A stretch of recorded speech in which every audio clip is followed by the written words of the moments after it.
शिक्षक बदली धोरण बदलणार. जिल्हा परिषद शाळेच्या शिक्षकांच्या बदली संदर्भात राज्य सरकारने नवीन धोरण राबवण्याचा निर्णय घेतला आहे. जिल्हा परिषद शिक्षकांच्या बदली संदर्भात गेल्या काही वर्षात वारंवार जारी झालेले शासन निर्णय तसेच शुद्धीपत्रके या पार्श्वभूमीवर संपूर्ण बदली धोरण नव्याने तयार करण्याची आवश्यकता असल्याचे ग्रामविकास मंत्री जयकुमार गोरे यांनी सांगितले. नागपूर येथील हिवाळी अधिवेशनात बोलताना गोरे म्हणाले, 2025 मधील जिल्हा परिषद शिक्षकांची बदली प्रक्रिया पूर्ण झाली आहे. सुमारे 66,520 शिक्षकांच्या बदल्या यावर्षी करण्यात आल्या आहेत. विशेष संवर्ग 1 मधील 12,000 शिक्षकांपैकी 504 तर विशेष संवर्ग 2 मधील 45,888 शिक्षकांपैकी 4,861 शिक्षकांच्या बदल्या झाल्या आहेत.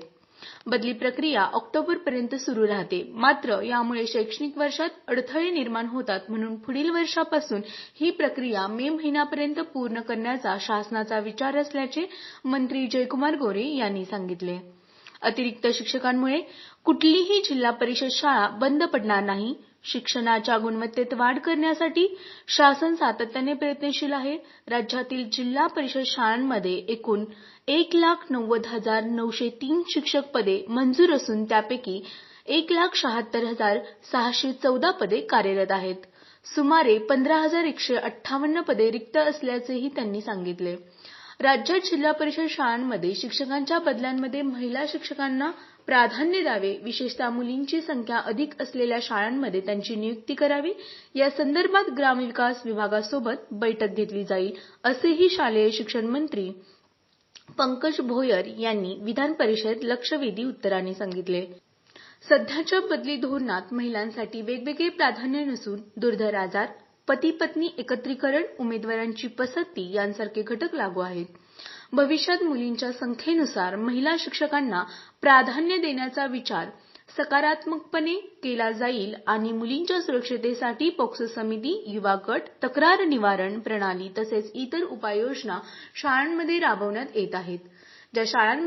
ज्या शाळांमध्ये महिला समउपदेशक किंवा महिला शिक्षकांची कमतरता आहे, तिथे संबंधित विभागाशी चर्चा करून महिला समउपदेशकाची व्यवस्था करण्यावरही भर देण्यात येईल.